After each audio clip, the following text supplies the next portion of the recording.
This right here is the Infinix GT 50 Pro, one of the most exciting gaming phones you can get. Actually, check this out. Can you see the liquid cooling in action? Let's talk about it. So Infinix has officially released the GT 50 Pro, which is actually the successor to the GT 30 Pro. Yeah, they skipped the GT 40 in the naming, but this is the successor, and it's quite an interesting device, especially thanks to the HydroFlow liquid cooling, a technology they first showcased at CES, which reminds me of what we saw with the Red Magic 11 Pro. Now, the GT series from Infinix is usually their gaming lineup of devices. We saw the GT10, the GT20 Pro, GT30 Pro, and now we've reached the GT50 Pro, which I believe should be the 4th generation. This time it comes with some improvement. There's a processor improvement, there's design improvement, actually quite different from the design we saw with the GT30 Pro.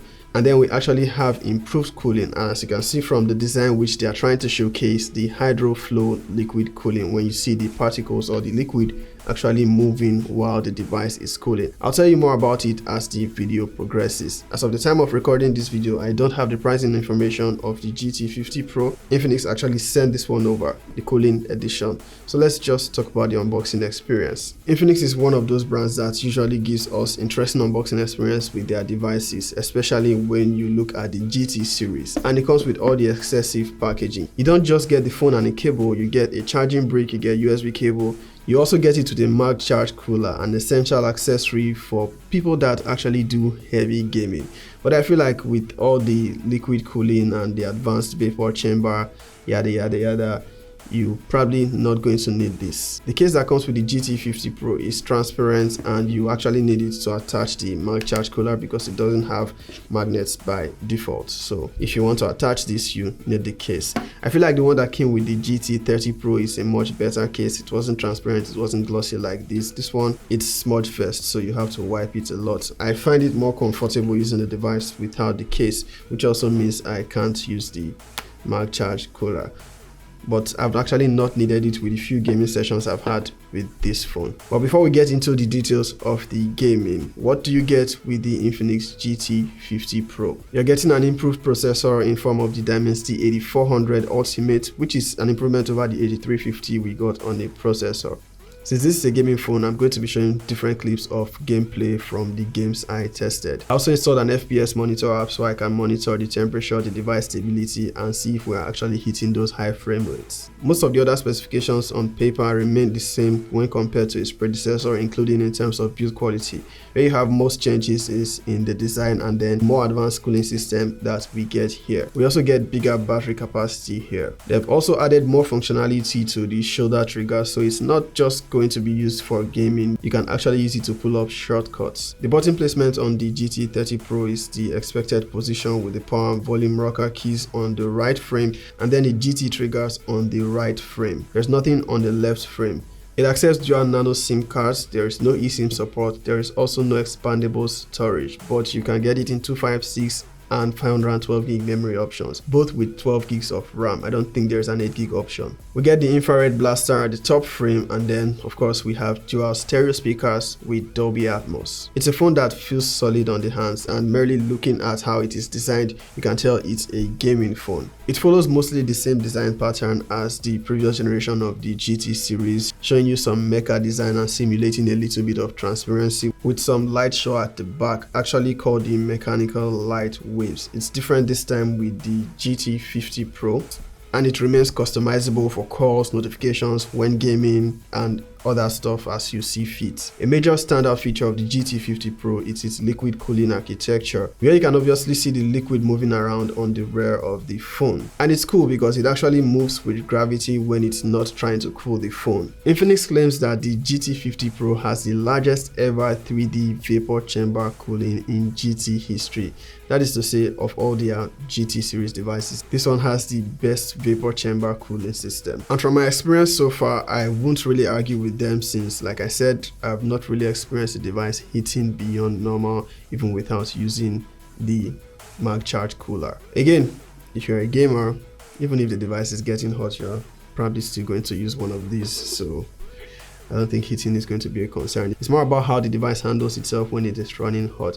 And so far with the gaming sessions I've had, it doesn't throttle or affect the performance to my notice. Within the phone setting, you can actually customize how you want the liquid cooling to take effect. You can actually have it in smart mode where it chooses which is best depending on maybe the temperature of the device or whatever heavy task you are subjecting the phone to. Or you can set it to normal mode where it has average heat dissipation, and then we have the rapid mode where it has high flow, which is enhanced heat dissipation. You actually see the difference between each of these modes by how fast the liquid is moving. The ingress protection here is IP64 for dust and splash resistance, so you don't want to dip this one in water. On the display specifications, we have a vibrant AMOLED display which is 6.78 inches in size, 144Hz screen refresh rate, 1.5K high resolution. The refresh rate can switch between 30, 60, 90 and 144Hz. Of course, not all apps support 144Hz refresh rate, but you are able to customize it in the settings and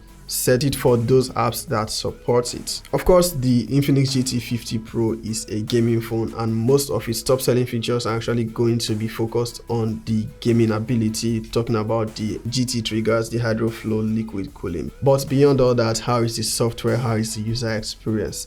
The first thing I'm going to say is that Infinix for some reason seems to pack this with way more bloatware than I remember, and then the ads are still there. Besides that, we get XOS 16.1, which is a highly customizable UI from Infinix on top of Android 16, and Infinix is promising 5 years of support, which I believe is 3 major OS upgrades and 2 extra years for security updates. XOS 16.1 is something we're already familiar with, and it's obviously very similar to iOS 26 with the liquid glass integration here, which they actually did very well. I like that on the control panel you get toggles for the GT triggers, the liquid cooling, and also the mechanical light waves. If you fiddle around with the software, you can get rid of most of the bloatware and also the ads to get a more cleaner UI experience.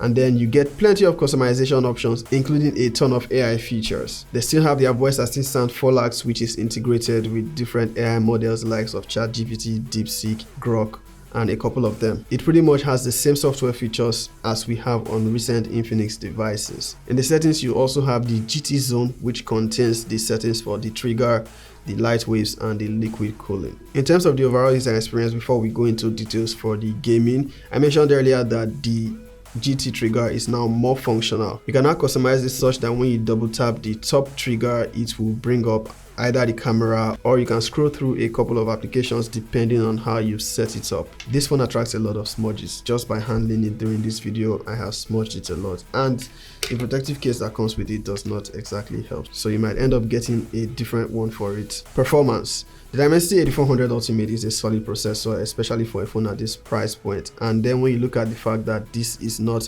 a flagship gaming phone, it's a mid-range gaming phone. It's a processor that handles heavy gaming. I'm talking about gaming at high graphics, high frame rates. And one thing you will observe the moment you start gaming is the liquid cooling. You see it actively moving depending on how hot your device gets while gaming. I've not experienced throttling with any game. I have Where Winds Meet installed here, and I've played it a couple of times, although it maxes out at 30 FPS. One thing I should also mention for the gaming experience, something I observed with the GT 30 Pro, there was a bug with the GT trigger, the left side, which was always keeping it pressed in, but I did not experience that here. Also, the GT trigger is customizable for every game you intend to play. However, you have to make sure that the X Arena app recognizes that application as a game, because I found that it does not pick up all games. That is to say, if the X Arena app does not identify your game as a game, you will not get the option to use the GT trigger when you launch the game or the gaming toolbar. Good thing you can actually go to manage your games and add any other games that it does not identify by itself. Speaking of the X Arena apps, it allows you customize the device performance for your specific games. The X Boost AI, which you can pull up by swiping from the left, allows you either customize the GT trigger or the performance of the device. You can also enable esports mode. It basically gives you the tools you need to ensure it prioritizes the performance for the game you're playing. I've had a couple of gaming sessions with this guy, but I'm going to be doing this test as I'm talking to the camera, so I'm able to show you how it actually performs. Now, Infinix said it is able to do 144 FPS on a couple of games, specifically Call of Duty Mobile and I think Delta Force, but from my tests I've not been able to get it to do 144 FPS. I actually had a little back and forth in my comment section on social media where people kept insisting that I was not doing it right. Now make no mistake, it is no small feat for a mid-range gaming device to consistently do 120 FPS while gaming. This is just to confirm whether it can actually hit 144 FPS or there still needs to be some optimization either from Infinix or from Call of Duty Mobile. I'll be doing this with the mag charge cooler attached, so it should meet all conditions and not have any issues hitting the highest frame rates possible. You can see it says Draco mode enabled because the cooling fan is attached. I've also made sure to set the custom app refresh rate for CODM to force 144 Hz, so there should be nothing preventing it from the phone settings. And then from the X Arena app, I would have set it as performance mode, but that's not necessary since the cooling fan is attached. We actually have a customized mode that's Draco mode. Also in the graphics settings, while it can do medium and 144 FPS, to increase the chances of hitting the highest frame rates, I'll set the graphics to low. Then make sure the frame rate is set to 144 FPS. You can see the unfold settings here, and make sure the slider is dragged all the way to the right.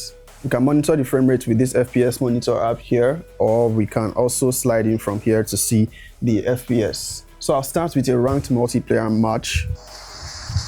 As you can see, as the game starts, it has done 120 FPS. It is currently at 120 FPS consistently. It's going between 115 to 120 FPS. Now, from my experience, all the times I've tested before this, it manages to go between 120 to 126, but never 130, never 144 FPS. Okay, so I've actually managed to hit 144 FPS. It's actually doing between 139 and 144 FPS, and the way I'm able to accomplish that is to actually disable the Draco mode from the cooling fan. With the cooling fan attached and allowing Draco mode, I am not able to hit beyond the 120 FPS. But by disabling the Draco mode and setting it to performance, or I think balanced, you should be able to hit the high FPS. Yeah, balanced or performance mode, even with the cooling fan attached. The phone is staying below 40 degrees, currently consistently at 37 degrees, and I've been playing for a while.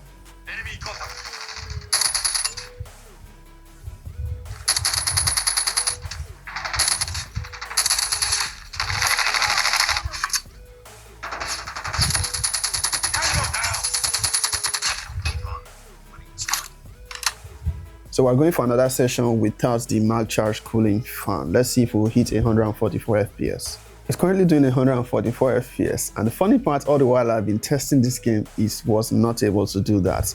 I think an update might have solved this problem. The last couple of days while I've been testing this game, 144 FPS was not possible. As you can see, it is able to do between 130 and 144 FPS consistently, and that is very impressive. Note that this is a mid-range gaming phone. I cannot even do 144 FPS on some flagship devices.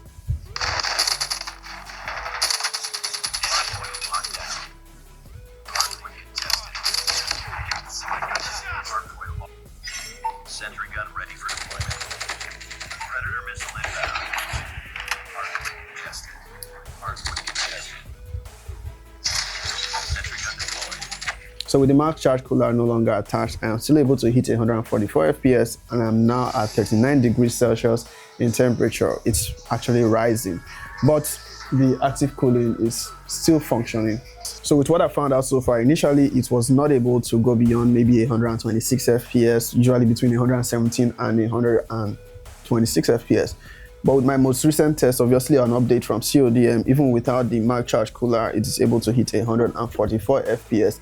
And so far, I've not experienced any frame drops. So I'll say it's very impressive for gaming. And here's your confirmation: CODM 144 FPS. For proper test sake, for those that feel like if it's multiplayer, you're not testing it enough, I'm going to also do Resurgence or Alcatraz. So I'm currently playing Rebirth Resurgence, and so far it's not hitting beyond 90 FPS. And that's the funny part, because I have previously done 120 FPS in this mode. So maybe I will attach the mag charge cooler to see if it will do that. Let's play for a few seconds before we do that. But temperature quickly came down from 39 degrees to 36 degrees. So I'll say the active or hydroflow liquid cooling is actually really good. Ooh. Nice.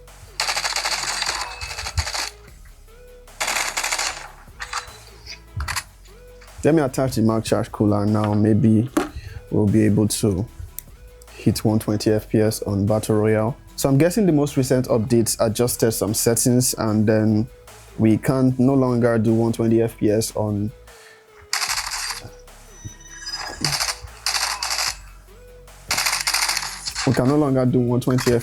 on Battle Royale. I'll confirm that. I think I have footage doing 120 FPS on Resurgence. Temperature has actually risen to 40 degrees Celsius. I'll show you that. Well, on Draco mode, temperature is still rising, currently at 41 degrees C. I'm going to set it to performance now to see whether we would still go beyond 90 FPS. Seems like it's capped at 90. It did 91 just a bit now, but went back. So I'm just confirming from the settings now. On Battle Royale mode, the frame rate maxes out at 90 FPS. With Delta Force, even with the graphics setting set to smooth, 120 FPS is the maximum allowed. Let's see if we can achieve anything higher from the settings. Ultra frame rate is enabled. So with Delta Force, it is still capped at 120 FPS, but I feel like it can do 144 FPS because the 120 FPS is consistent. It doesn't even go below 120. Sometimes it shows 121, almost as if it is trying to hit the higher frame rate, but there is a limitation. So I believe Delta Force just needs to release an update, and 144 FPS will no longer be grayed out, and you should be able to hit the higher frame rates on Delta Force.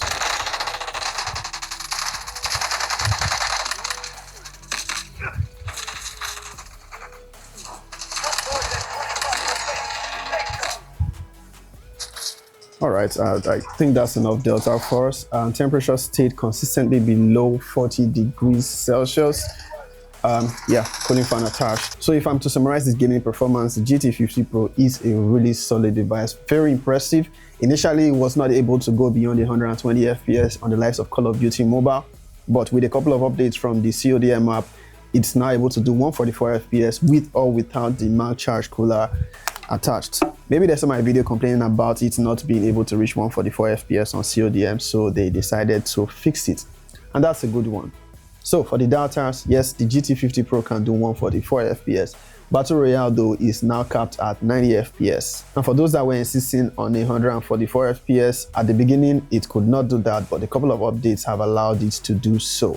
Now we wait to see if it will maintain this performance over time. Battery life. Infinix has improved the battery capacity to 6,500 mAh on the GT 50 Pro, giving you more battery life to game longer, I guess. The charging speed supported here is 45 watts for wire charging and 30 watts wireless charging. Not the fastest wired charging speed, but then when you consider that it's a gaming device, you don't want it to charge too fast and then contributes to overheating. As for cameras, we are getting a 50 megapixel main camera and an 8 megapixel ultra wide. The GT 50 Pro had a 108 megapixel main camera. The selfie camera remains 13 megapixels. It's a gaming phone, so you will normally not have high expectations for camera performance. People that buy this phone typically just want to game and nothing much else. But it has cameras that gets the job done. In ideal lighting conditions, it does very well. Even in low light, it gives impressive results. It is capable of shooting videos up to 4K 60 FPS from the rear cameras and maxes out at 4K 30 FPS from the selfie camera. It does a pretty decent job. The GT 50 Pro is an interesting device, and I feel like Infinix should be commended for consistently going above and beyond to give us interesting and exciting devices. Not many smartphone brands are focusing on dedicated gaming devices at this price point, nor are they bringing them to this region. So if you are looking at a device dedicated for gaming, has all the essential features, shoulder triggers, liquid cooling, a good processor, and overall a device that can game at high graphics and high refresh rates. In summary, the Infinix GT 50 Pro is a solid device. I guess at this point there is nothing much else to say. Catch you in the next one.